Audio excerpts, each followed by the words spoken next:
This is my journey. Inspired one story at a time, a library of leaders was created. It began as a journey to learn. As time went on, it began to grow. All it needed was a platform, and this podcast was created to listen, to inspire, to share. I am a storyteller, and this is my journey.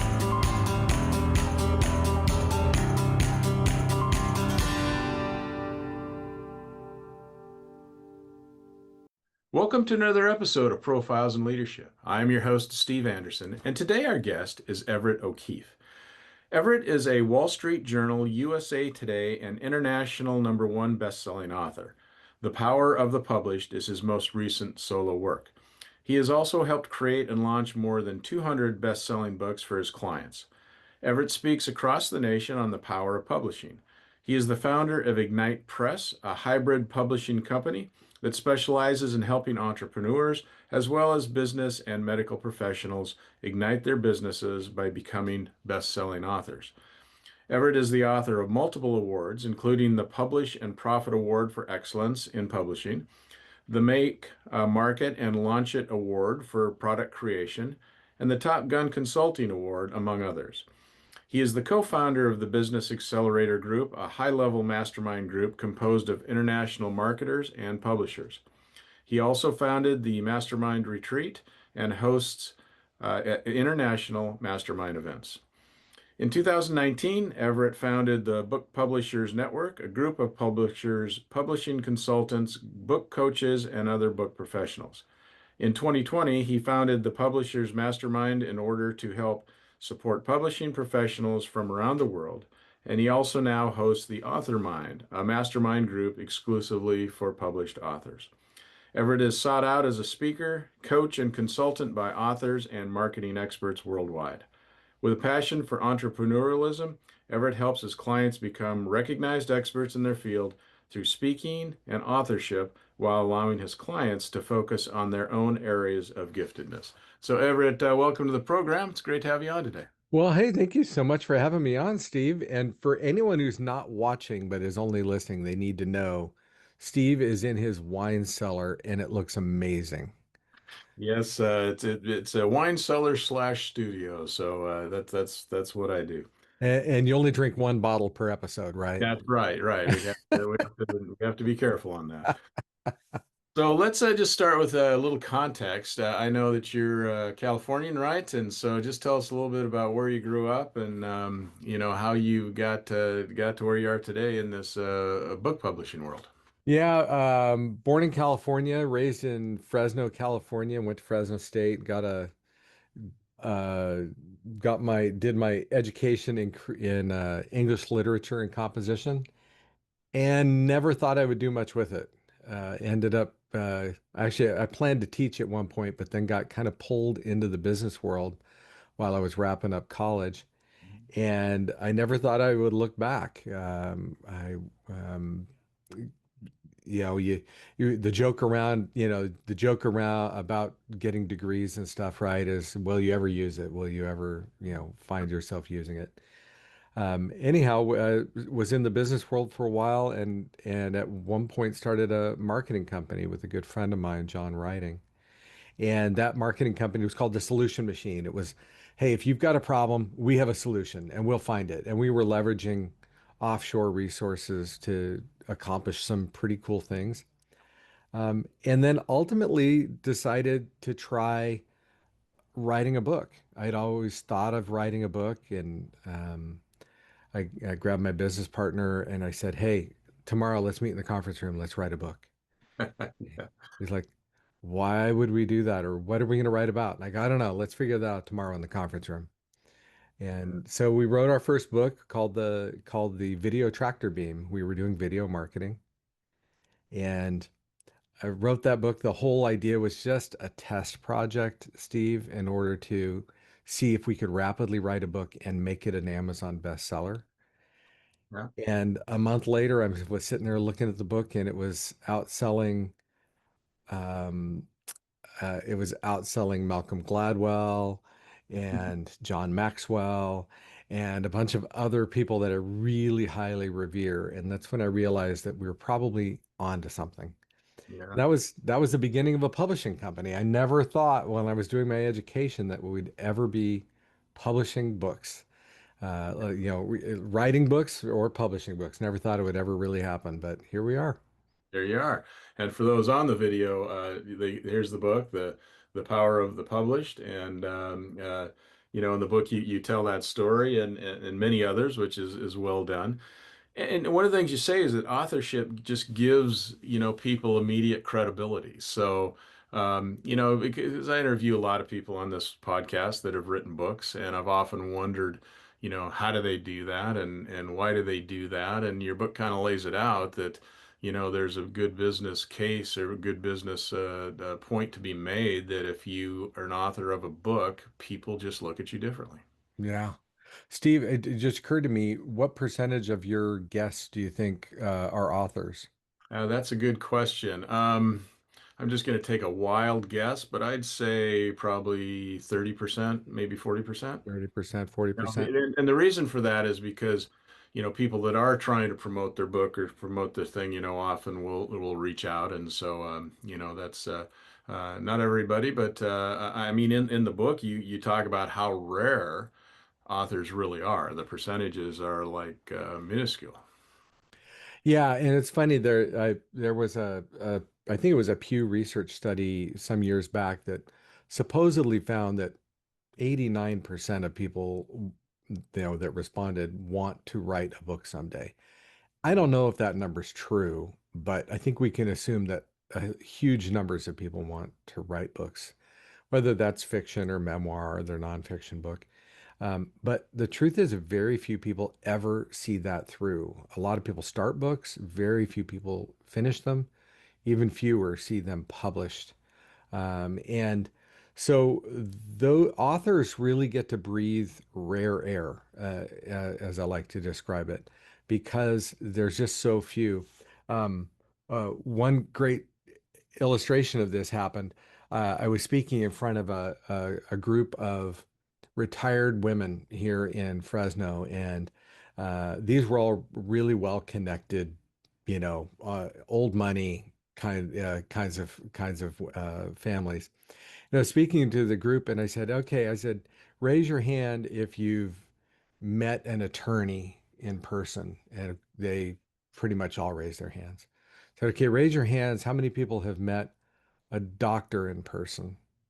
And of course, they all raised their hands. I said, how many of you have met an author in person? And only a few hands were up.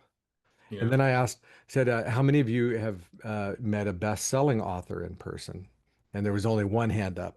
That was my mom. And Yeah. and that really reinforced to me how what an incredible qualification that is. And so for those people who are in the business world who want to build or support their brand and share their message to the world, a book is such an incredible tool to give authority and immediate expert status. So, but yeah, that was a fun exercise. That was the first time I'd But ever done that. Yeah, but writing a book, is daunting, right? I mean, it's like, oh my gosh, well, what do I do? Do I sit myself in a chair and force myself to write, or do I just write when I'm inspired? Or, no one seems to feel like they have time to do something like that. So, how do you help your clients do that? I mean, do you actually help them do the writing? Do you just have just give us some examples?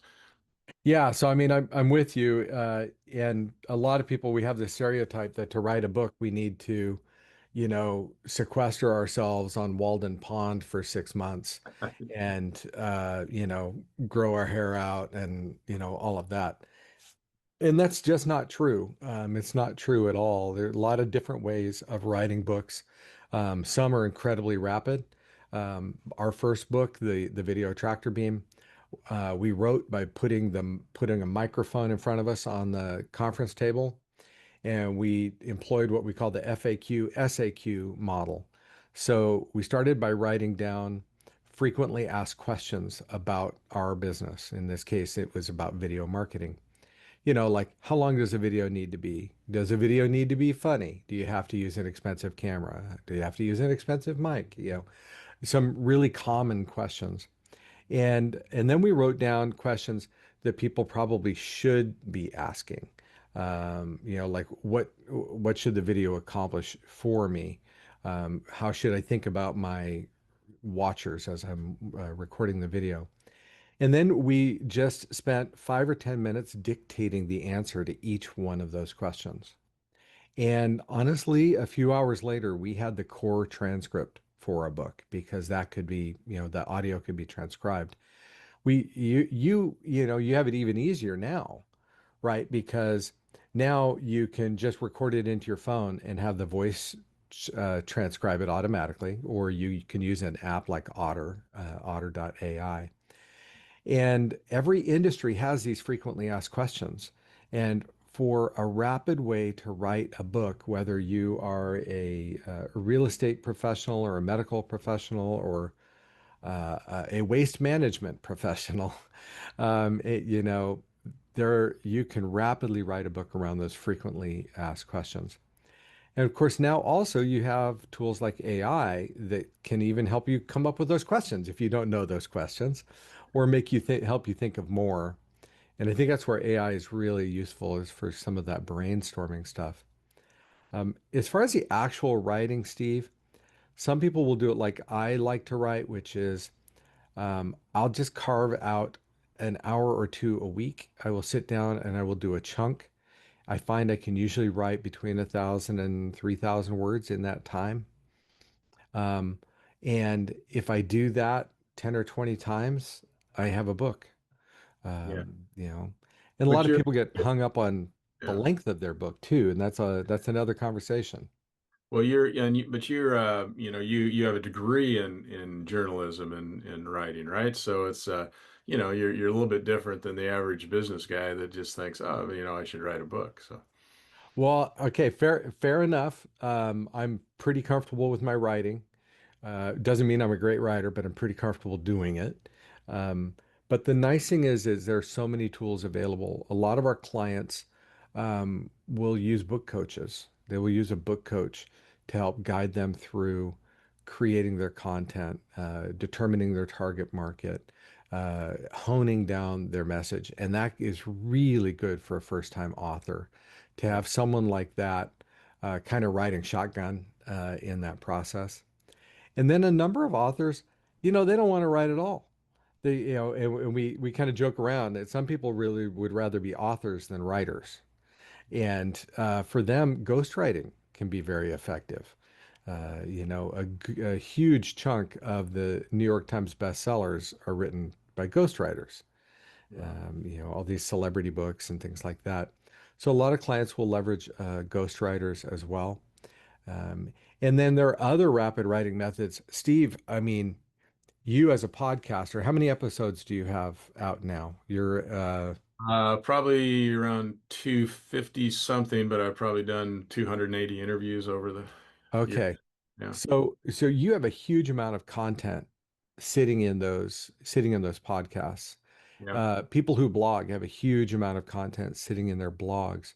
And repurposing content is a huge and easy way to write a book.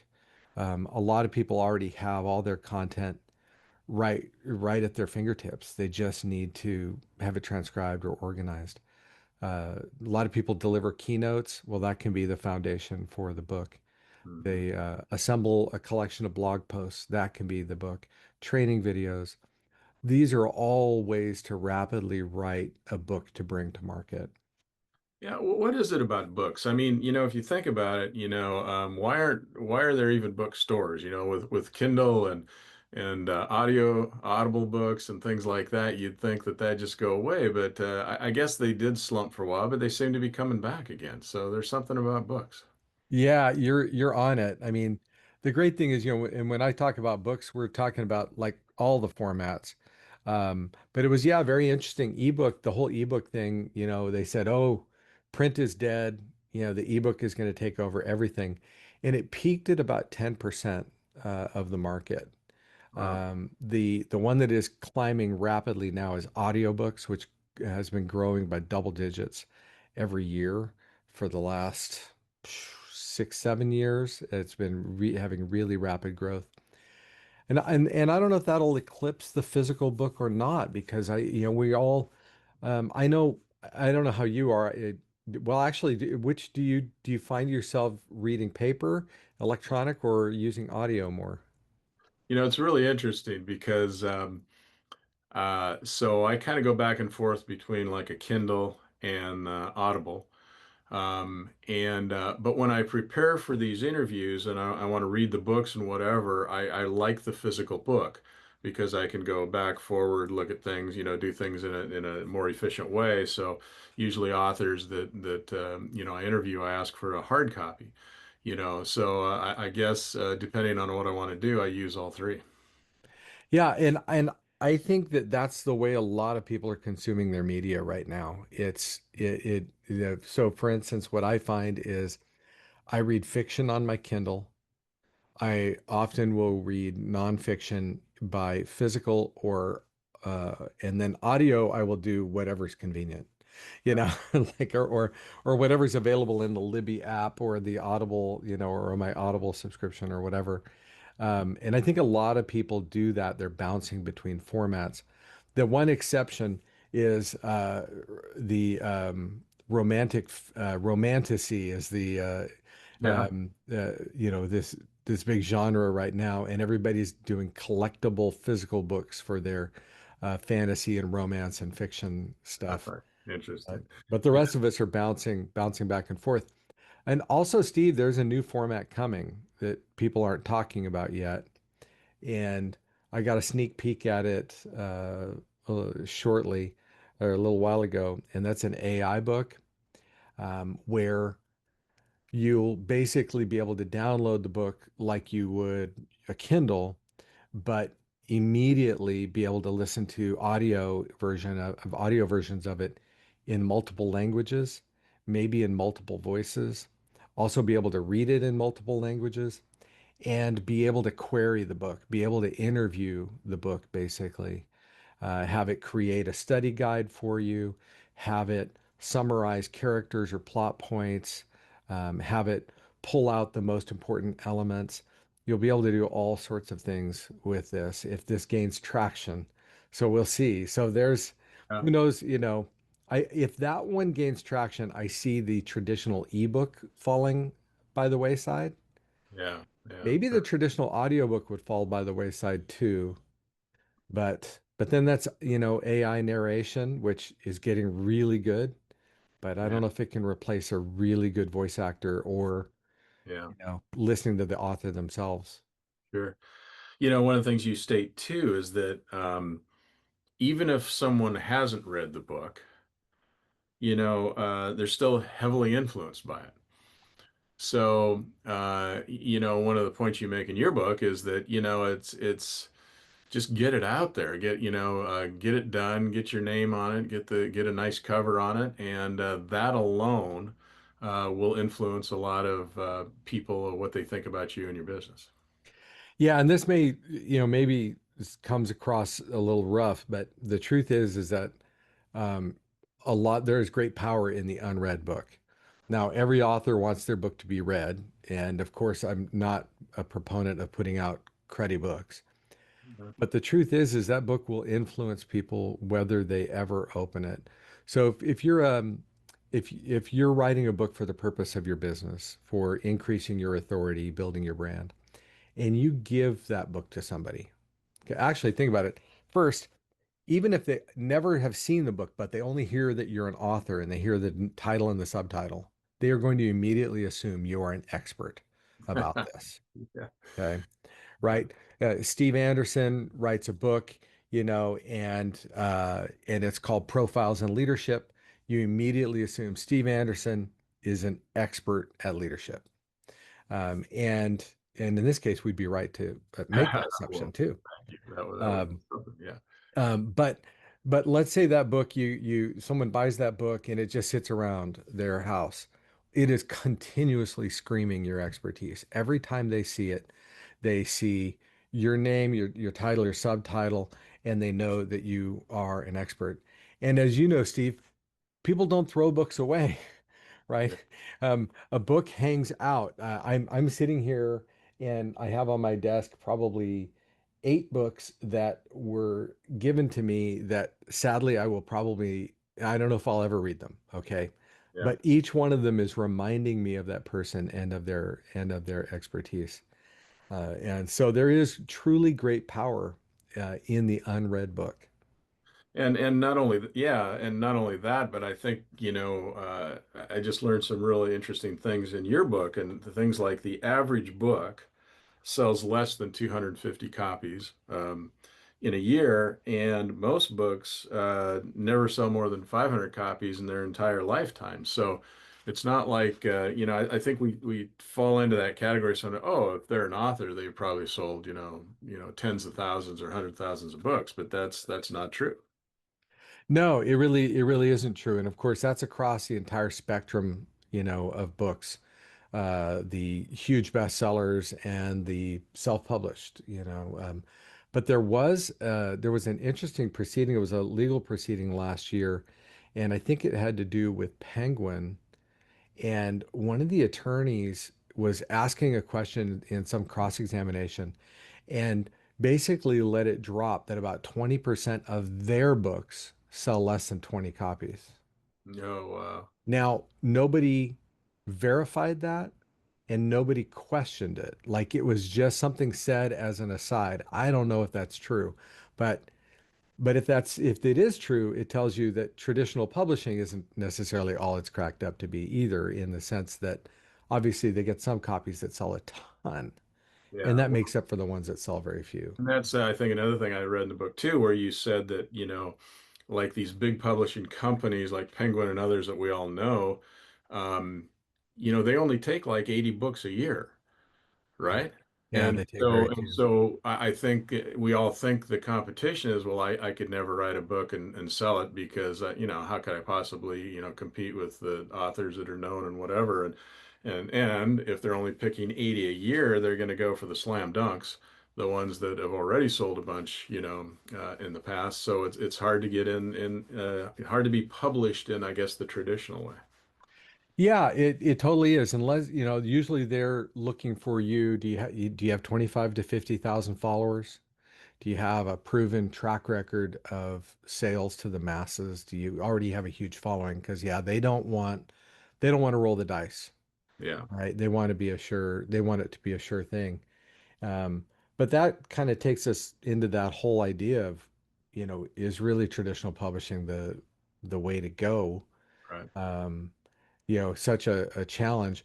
But a lot of us think, yeah, we need to go the traditional publishing route. And if we do, they're going to line up major media for us. We're going to be on Oprah or Joe Rogan or, the Today Show, Good Morning America, whatever. They're going to roll all that out for us. And of course, as you know, that is sadly not the case.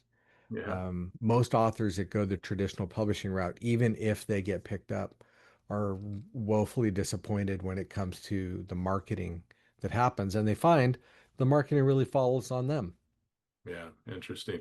And I think you got to do things for the right reason. And another thing you said is that royalties are not the reason to write a book, because you're never going to get rich writing a book unless you're, that top elite, proven author that just keeps selling books no matter what you write. Well, and that's the crazy thing is even the people who are selling gads and gads of books don't make their money on their book. They make their money on speaking, on licensing, on other things, because the royalty percentage is usually so small. Yeah. Um, and and for us, that's fine. It's okay, Yeah. because for us publishing a book into the business world, we are going to make far more money on what the book accomplishes for us than we ever would in the sales of it. Right. The royalties really are, don't matter.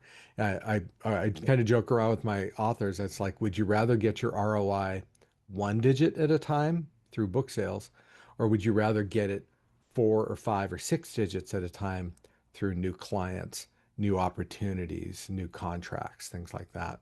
Well, and you even recommend, that if you write a book for those reasons, that give away as many as you can. App. Yeah, that's right. You'll make way more giving your book away than you will selling it. You want to get that book into as many hands as possible. There's a marketing strategy, also that's discussed out there that which is seeding, that you need to seed books into the marketplace, which means basically giving books into the marketplace, so that you get enough people talking about the book and that it starts to gain some traction. But if we're in the business world, if we are writing a book to elevate our authority and our reach, man, I want to get that book into anyone's hands that, Yeah. is appropriate. Now, Steve, let me ask, did I send you one copy or two copies of my book? You sent me one copy. I sent you one copy. Okay. So I ask because now when I send books to people, I will almost always send two. Now that you say that, I might have received two because I Okay. think I remember thinking, well, oh, it must have, that was a mistake. Oh, No, so I was it's stretching. it's I was stretched. Okay. now whenever I meet someone, I get them two copies of my book. I get them one for themselves and one to give away to somebody that they think may benefit from it.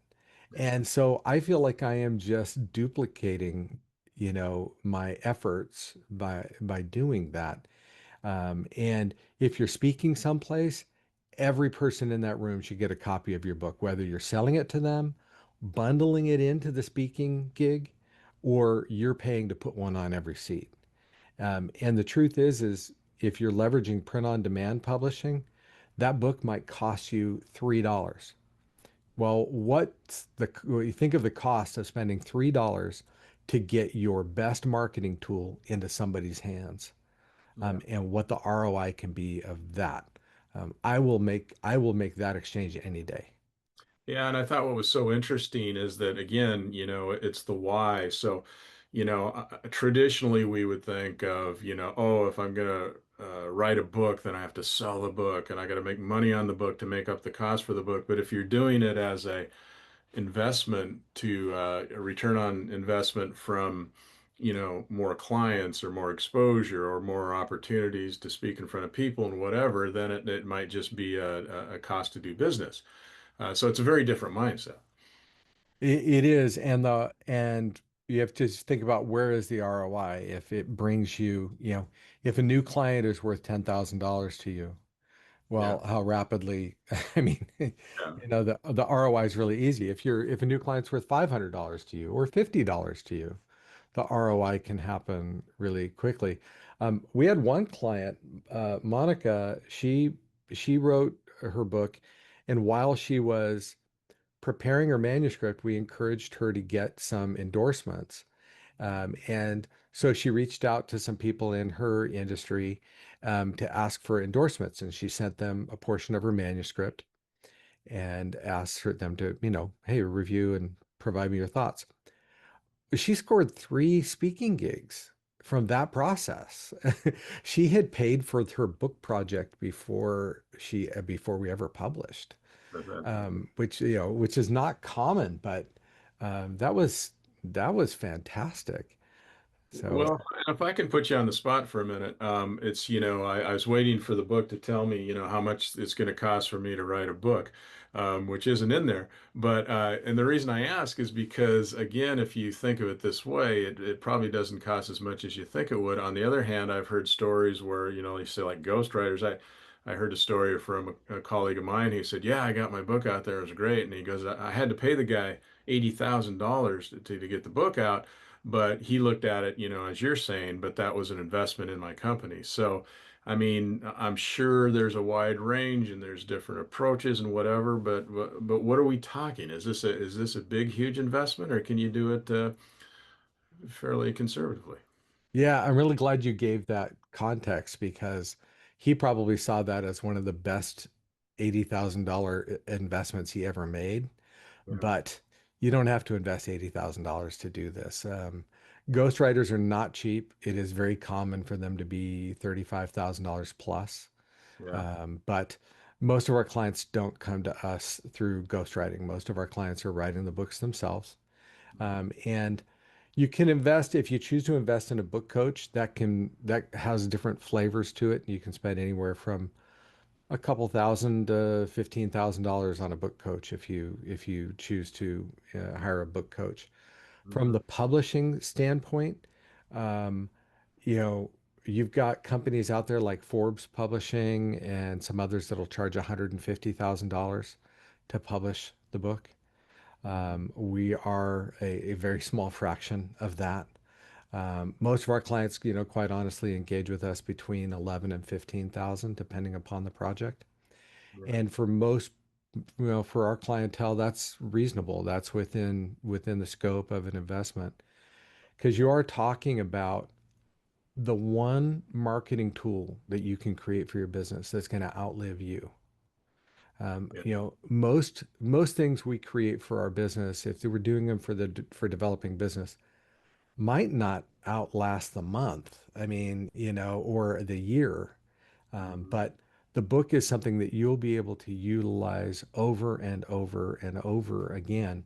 Um, it's pretty incredible. I see how much money people spend on different tchotchkes and giveaways. Like let's say here's a branded mug, or here's a branded pen, or whatever, those types of things. And that's great, but those don't speak to your authority. Those don't scream your expertise. Those those don't have any of the wonderful powers, which we haven't even gone into yet about the interior of the book. Um, and those things don't last, right? The Yeah. pen gets thrown away, the mug gets taken to Goodwill, the all of that, but the book tends to hang out and continues to speak your expertise. Anyone who wants to publish a book, if they want to do it right, should plan to invest some money. Um, Even if they choose to do it through self-publishing, they should hire a professional editor. They should hire a professional layout person. They should have a professional cover done. Um, it can be done on a shoestring. I did my first book for very cheap. Um, but for most of us, unless most of my clients don't want to have to learn the world of publishing to publish their book. Yeah. They want Yeah. to do the things they're good at and let people like me create a professional product and get it into the market and hopefully make them an Amazon #1 best-selling author in the process. And then also, this is a bias that again probably I read from one of the big fish, but them saying like if you look at acknowledgments and so on in books, so, they'll often say the my editor, is the golden key, and you have to be able to let your editor do their thing. You can't you can't you fall in love with everything you write because the editor is going to change it and do things in a different way or whatever. So, do most of these type of books that we're talking about, do they have editors as well? Is this Yeah, company there? absolutely. And Steve, there are different kinds of editors. There are content editors, developmental editors, copy editors, and the editor is key. Yeah, because that's the thing about publishing is if you choose to ever self-publish, and I'm a huge fan of self-publishing, Yeah, um, but you have to do everything, and if you do any one thing poorly, the whole thing, the whole thing can be a disappointment. So the best content, but poorly edited, is going to be a huge disappointment. The right. best content with great editing, but poorly laid out, is going to be a disappointment. And so all of those things are really key.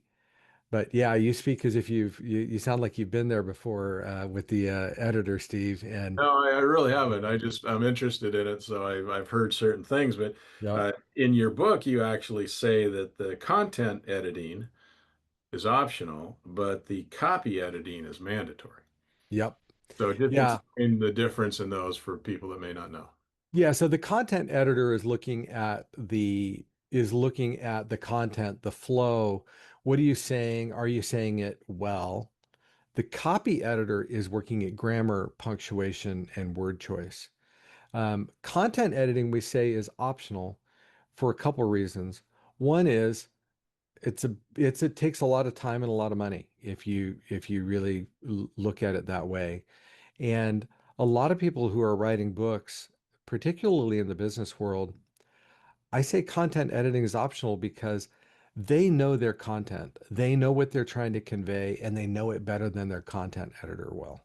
Hmm. So, Steve, if you were writing a book on leadership and you wanted to, let's say you wanted to use it as a tool to bring in more clients for leadership coaching, for instance, Yeah. um, you know you've lived in this industry for so long, your content editor has not. But what we would recommend you do is do something called an editorial board process, which is gather 3 to 5, 3 to 8 people that are in your industry or are in your target market and have them read your book and give you feedback. That is a really great way to sidestep the time and expense of content editing because you can accomplish that in a couple weeks instead of, perhaps several months. But copy editing is absolutely mandatory. That's the thing for making it grammatically correct, catching those typos and things like that. The best writer the best writers require editors. In fact, the best editors, when they sit down to write, also require editors. You can't edit your own work. Um, I joke around, in my book about our first book, The Video Tractor Beam, and I'll say, it was actually a pretty cruddy book because I wrote it, I edited it, and I laid it out. Fortunately, I didn't do the cover. Okay, so it's actually in my mind a fairly cruddy little book, but it accomplished everything I wanted it to accomplish. It became an Amazon #1 bestseller in small business marketing and entrepreneurship. It beat Dave Ramsey, and I mentioned Malcolm Gladwell and John Maxwell and a bunch of all those people on that day. And it brought us our first 5-digit clients.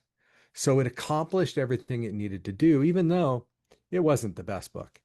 Fortunately, I learned lessons, and we don't do it that way anymore. Now, I have several professional editors and several professional layout people, and we do all those things. But it is an it does show the power of a book, even if it's not perfectly executed. It can be really incredible. And isn't there some, it's kind of like, and I'm not trying to diminish in any way, shape, or form, your credential here or whatever, but there's a lot of #1 bestsellers or Amazon bestsellers or whatever. And isn't there some strategies around that, like, okay, on this particular day, every one of your friends and everybody's going to do this or whatever, so they kind of get that, and then they ride that forever. Is that part of the strategy? Yeah, so there are obviously different kinds of bestsellers, right? There's Amazon, there's Wall Street Journal, USA Today, New York Times, etc. And each one of those is built upon a strategy of concentrating the right number of sales in the right places at the right time. Yeah. They're just done at different scales.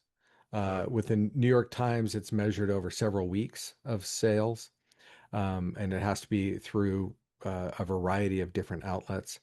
Wall Street Journal, USA Today is a different metric, and Amazon is a different metric. The great thing about Amazon is tabulating sales on an hourly basis because of the nature of it being all in that ecosystem. hmm And so our job in doing an Amazon #1 bestseller is to basically take what would perhaps be weeks of sales, but bring them together in a day in order to create a significant sales spike that outsells all of the other books that are competing. And that, of course, yes, of course, if you're launching a book, you're going to ask your friends and your family to go buy that book, but you're also going to extend that to your business network and to launch partners, other people and organizations that would promote on your behalf.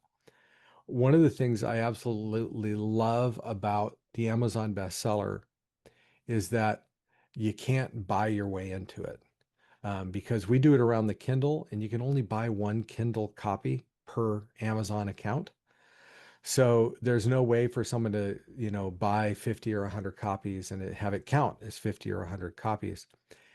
Whereas, and you may have heard these stories, the New York Times bestseller can be manipulated. It's a very expensive manipulation, but there are agencies out there that will take your $250,000 to $500,000, and they will arrange brokered purchases through the proper outlets so that the sales numbers are there in order to qualify for that.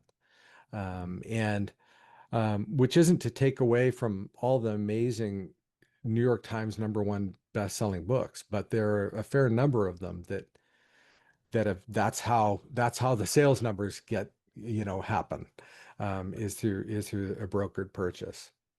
Okay, so let's say I'm thinking of clients I have and other people I know and whatever. Okay, so let's say, I think writing a book's a good idea. That would be good for my business and good for promotion, whatever. So explain to me the process. So do I start writing first? Do I contact someone like you first? Do I, what's the process if I think this sounds like a good idea? Thanks, Steve. It's any of that. Quite honestly, we have some authors contact us and they just know they need a book, but they don't know what it is yet. Hmm. And we can help them through that process. It's like, why do you want to write a book? What do you want it to do for you? Is this to bring new clients or gain exposure, or to set you up for speaking? What's the purpose? Other clients come to us very late in in it, where the manuscript is essentially complete and they need help carrying them through the rest of the process. In Yeah. which case, we'll take them through copy editing, layout, cover design, publication, and bestseller launch. So we can really help people at any of those stages. If they come to us at an early stage, depending on what they need, we may refer them to a book coach, or to a ghostwriter if that's what they want to do. Or if they want to use one of our rapid writing techniques, like do it around the FAQ model that we talked about, then we can also help them in-house. And so what about, okay, you said like, say like me, I'm going to write a book on leadership. So I'm not bold enough to say that, oh, all these leadership ideas are exactly my ideas. It's because I talk to other people, I interview people, I've tried this, I've tried that, I've learned from others. So what I come up with to write a book may not be 100% unique. Well, it won't be 100% unique. Because they're not on my ideas, but I'll put them together in a certain way. Does someone like me have to worry about infringement or stealing someone's idea or putting it in a book and then someone said, "Wait a minute, that's in my book" or something? Yeah, that's a fair question, Steve. And interestingly enough, on all the podcasts I've been on, nobody has asked that question. So um, first, I thought you were going to go down the road of, are you really an expert? And I'm sitting here going, you've done almost 300 interviews just for your podcast, and that's in addition to all the other things you've done. You're an expert. But as far as infringement and copyright, we just say, you just give credit where credit is due. Yeah, The hard part is there are things you've learned and you don't remember where you've learned them. exactly. It's my line now, but I heard it from somebody else 10 years ago and I just forgot who that was. Yeah. That's exactly right. And by the way, sometimes the person you're going to give credit for, they didn't come up with it either. Yeah. So, like one of the phrases I love to use is people support what they create. Yeah. And I learned it from Brendan Burchard. I have no idea who Brendan Burchard learned it from or if he coined it whole cloth. So when I referenced that in The Power of the Published, I just said, there was a great phrase I heard from Brendan Burchard, and it was people support what they create. As you know, there are some really famous quotations that people attribute to famous people. Right. Those famous people never said those words. Right, right. Yeah. You I heard know, somebody say that if Einstein really said all the things he gets credit for, there's no way, right? right. Yeah. No, yeah, that's right. Yeah. So, but no, it's just a matter of giving credit where credit is due, and not not misrepresenting somebody else's work as your own, Your own, but inevitably there are things we learn that we just don't know where we learned them. Some of those the editor can do some fact checking to find, yeah. and others, especially when it comes to marketing, right? Everyone says there's nothing new under the sun. I'm not sure if that's true, but Yeah. you know, I wonder who said that. No. Yeah, yeah, exactly. Another thing that there were some real business correlations too, as in writing a book. Like I love your fact, your thing about perfection is the enemy. Done is better than perfect, and that's so true that if we wait till it's perfect, then it never gets done, or we Yeah. spend too much time doing it. So it needs to get out there, and we need to tweak it as we go. Totally understand that. But you also talk about this 80% approach. So explain to the listeners what the 80% approach is. Yeah, so the 80% approach I learned from somebody else, and I gave them credit in my book, and I can't off the top of my head remember it right now. Was it Olson? Anyway, Yeah. so the 80% approach is fantastic. What it basically says is that when you sit down and take a crack at a project, no matter how much preparation you give, that project's probably going to be about an 80% project, 80% job.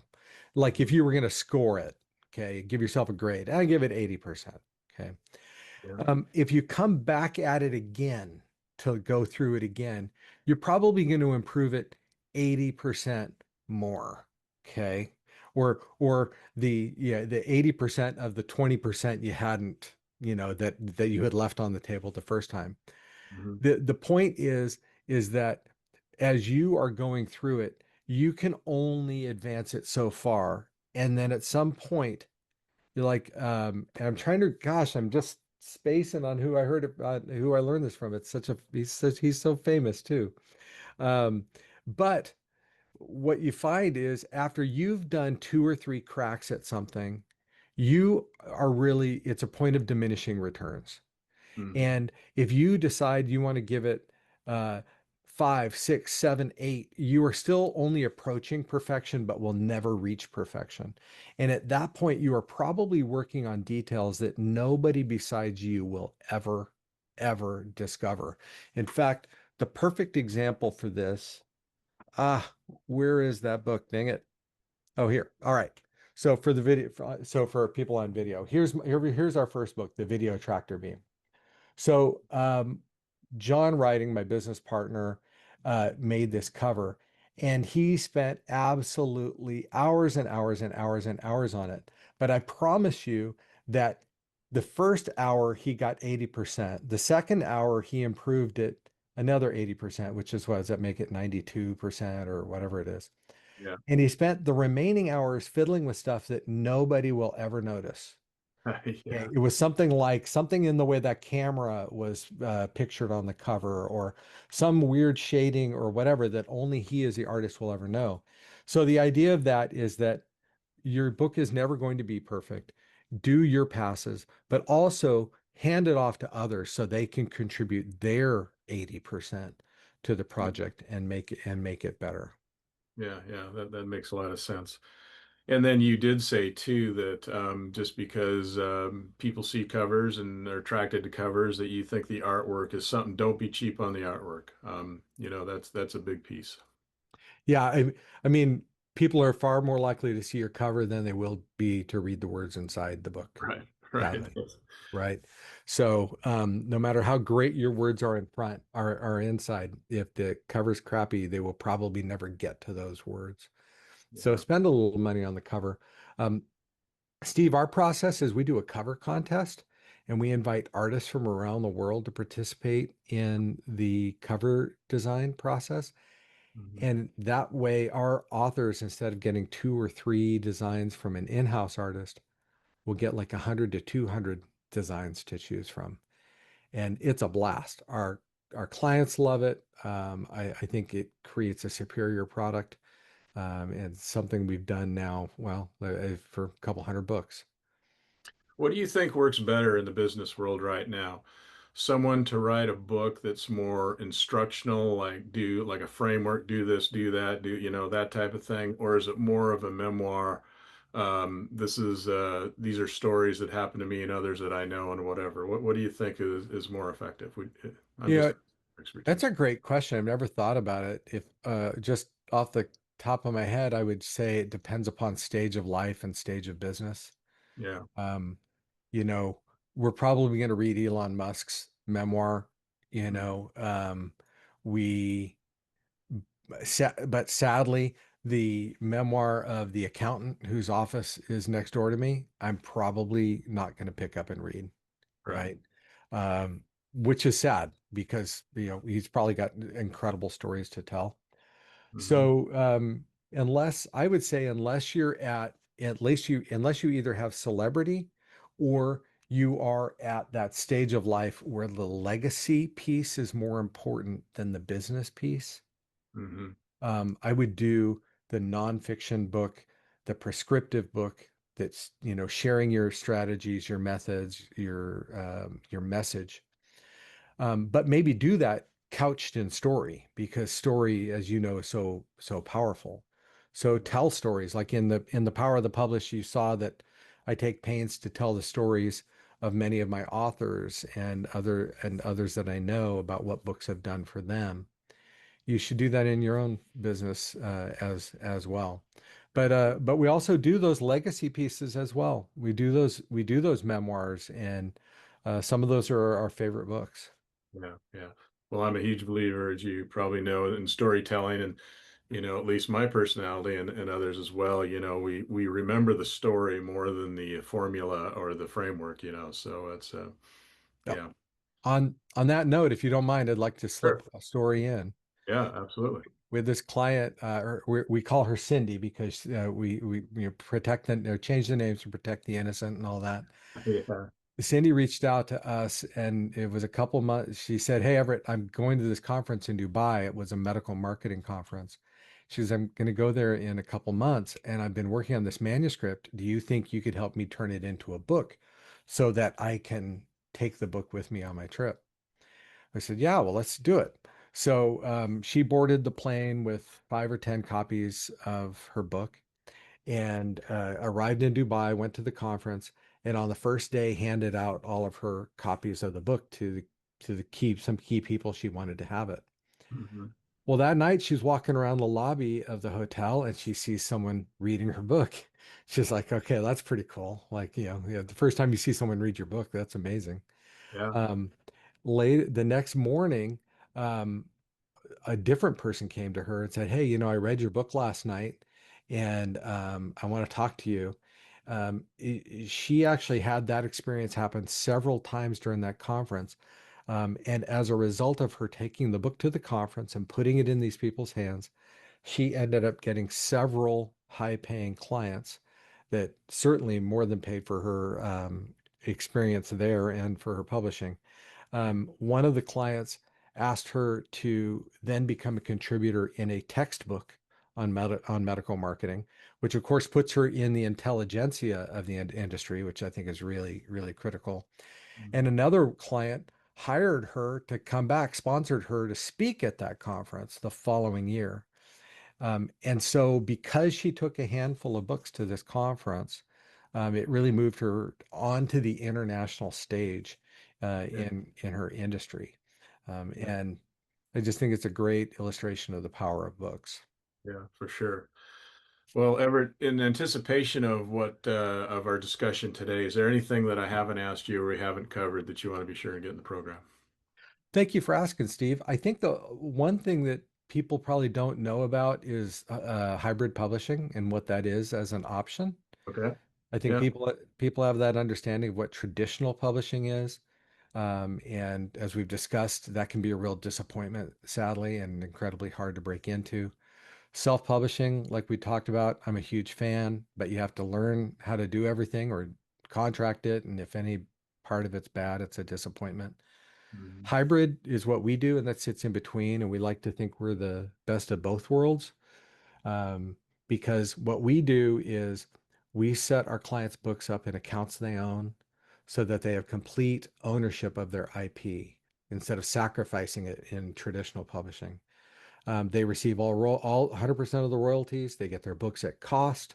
They have complete creative control, but they don't have to do everything. And we carry it through the professional process of editing, layout, cover design, publishing, and launch.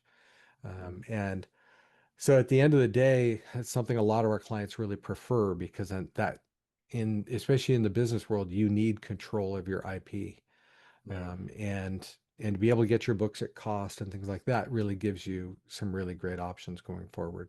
Yeah. Yeah. Well, thanks for sharing that. So, Everett, at this point in the interview, I always ask my guests the same common question, and that question is, in relation to leadership, what is a pearl of wisdom that you could leave us with today? Gosh, I think one of the best things a leader can do is find other leaders, be in community with other leaders. I'm a huge fan of mastermind groups. Yeah. And if I were to do it all over again, I'd have probably been in a mastermind group in college. Of course, I didn't know such a thing, would have been available or existed. But um, I think that is just the huge lesson. Someone has gone down these paths that you're going down before you, Yeah. and you can learn from them, and then you can pass it on to others, others behind you. Absolutely. Well said. Well, Everett, this has been a pleasure. I learned a lot in your book. I learned a lot talking to you today, which is why I do these podcasts. So I appreciate your time and effort to be on the show today. And, it makes a lot of sense. So I'm sure people listening, I'm sure would walk away from this as maybe I should write a book, so, and that's what it's all about. So, yeah, Well, if we've done our job, I mean, the worst book is the one that's either on a hard drive or stuck in our brain. yeah. Those are the books that are tragic. Well, So and you've, I can't tell you how many people that have said, over the decades that I've been around where, gosh, I wish I would have had my dad write that down, or I wish I would have had so and so document that or what, because now they're gone and we don't have it. And like you said, it disappears. So yeah, yeah, yeah. absolutely. Well, thanks again for your time today, and have a good rest of your day, and hopefully we'll see each other down the road one of these days. Thank you so much, Steve. Take care. Bye bye. Thank you for listening to another episode of Profiles in Leadership. To listen to all my interviews, subscribe to Profiles in Leadership with Steve Anderson on Apple Podcasts, iTunes, and many other popular podcast platforms. Some of these interviews are on video, and you can search YouTube for Profiles in Leadership with Steve Anderson. You can also access the entire library of interviews on my website, orange.coaching.com, and that is orangetheword.coaching.com, and go to the Media Center and click on Podcasts or Video Gallery. You can also enter the website from pilpodcast.com.